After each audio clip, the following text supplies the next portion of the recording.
Now to that massive cyber attack targeting the government's top agencies. Dozens of U.S. networks breached, including Treasury, State, Homeland Security, and the Department of Energy. While President Trump downplays the threat, his Secretary of State, Mike Pompeo, called out the Russians, and top Republicans and Democrats on Capitol Hill are calling the attack an act of war that demands retaliation. Our Chief Justice Correspondent Pierre Thomas has the latest. Good morning, Pierre. George, the president suggested China might be involved, putting him at odds with his own Secretary of State, Mike Pompeo, who confirmed the Russian intelligence is a prime suspect. And then you have a statement from Senate Intelligence Committee Acting Chairman Marco Rubio, a Republican, saying it's, quote, increasingly clear that Russian intelligence conducted the gravest cyber intrusion in our history. George, I've been covering cyber attacks on the U.S. government for more than 20 years, and I've never seen anything quite like this. We're talking not just one agency, but departments across the entire federal government. The Russians are suspected of spying on the emails and communications of U.S. government officials and those in private companies. George, there's deep concern that this is ongoing and that the Russians may have the capacity to manipulate and damage computer networks. It is all made worse by the fact that this breach was launched in March and went undetected for months, George. Yeah, we don't even know what we don't know right now. How could something so sweeping like this happen? George, there's a company called SolarWinds that makes software products which monitor traffic on computer networks looking for anomalies. It turns out that this product is ubiquitous, used by multiple government agencies and many Fortune 500 companies, George. It's a serious situation, and there's a bunch of questions. How did so many government agencies allow themselves to be dependent on one company's product? And why were there so many security requirements for this company that were not apparently followed, George? Okay, Pierre, thanks very much. Let's get more on this now from the top Democrat on the Senate Intelligence Committee, Mark Warner. Senator Warner, thanks for joining us this morning.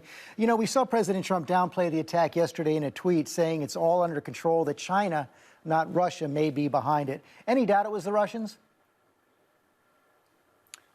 I would echo what Secretary Pompeo has said and Marco Rubio has said. All indications point to Russia. Matter of fact, FireEye, one of the nation's top cybersecurity companies who got hacked, they also indicted Russia. Thank goodness FireEye came forward, because if they had not come forward, we might not have still been able to even discover the attack. This attack also shows when a nation state brings their best tools to the table, it's very tough for any government agency or company, for that matter, to keep them out.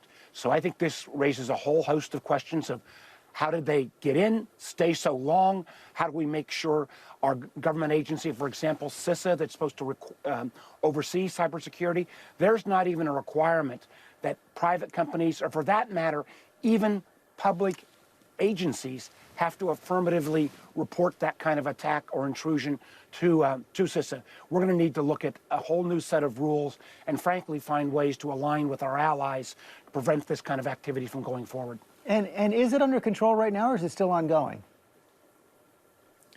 This attack, you mentioned SolarWinds, 18,000 customers, ubiquitous across industry and government.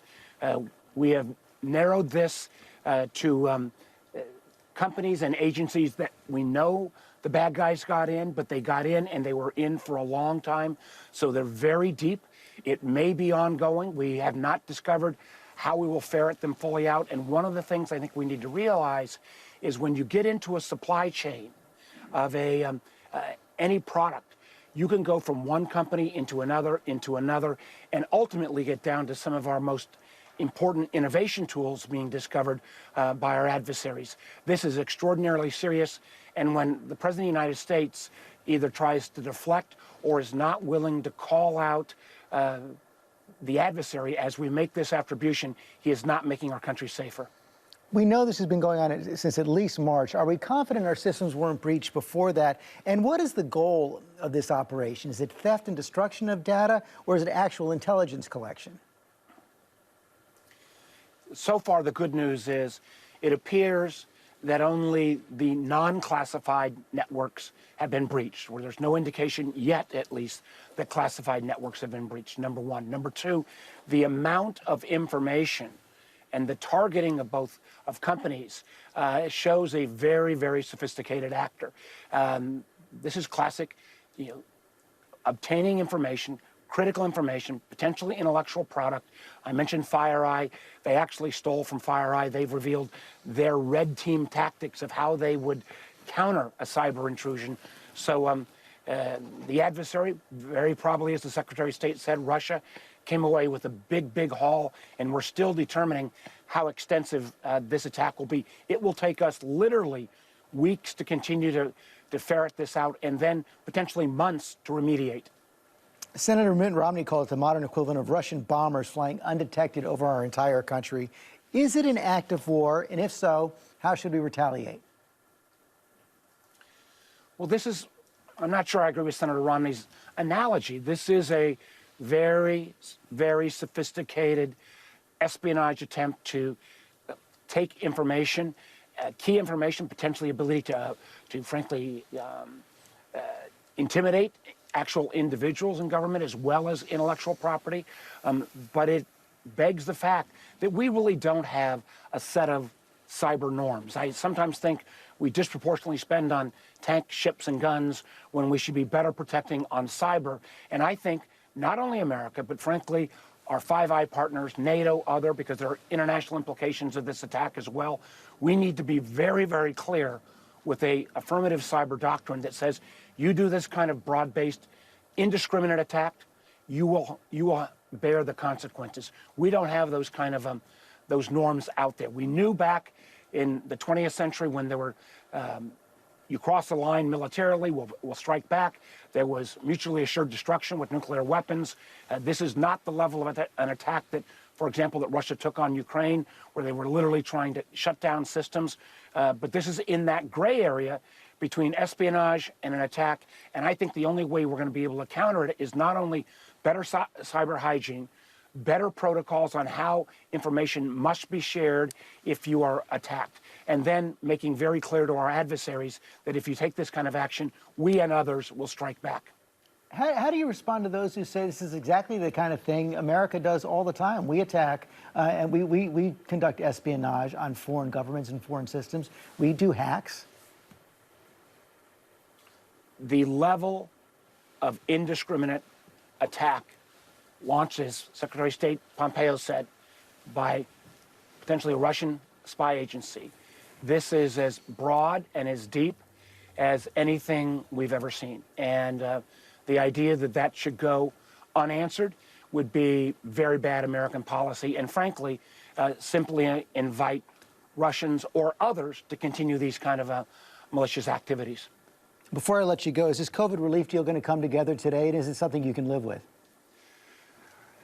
Well, let's put it like this. I was with Senator Schumer last night in his office till about 11 o'clock. I was glad to see that Senator Toomey accepted Senator Schumer's offer on a compromise. We will preclude 3 of these facilities from being set up again without congressional approval, what was already the law. We did not think tying the hands of a future Fed or Treasury made any sense. And the great news is Congress is not going to be the Grinch. We're going to get this package done. And I'm very proud that in many ways this package only came about, George, because a bipartisan group of senators spent a month working hard showing the American people that we can actually do things when we have such an amazing need. So folks who are going to run out of unemployment the day after Christmas or potentially get kicked out of their apartment or those long lines at the food banks, help is on the way. Senator Warner, thanks for your time this morning. Hi, everyone. George Stephanopoulos here. Thanks for checking out the ABC News YouTube channel. If you'd like to get more videos, show highlights, and watch live event coverage, click on the right over here to subscribe to our channel. And don't forget to download the ABC News app for breaking news alerts. Thanks for watching.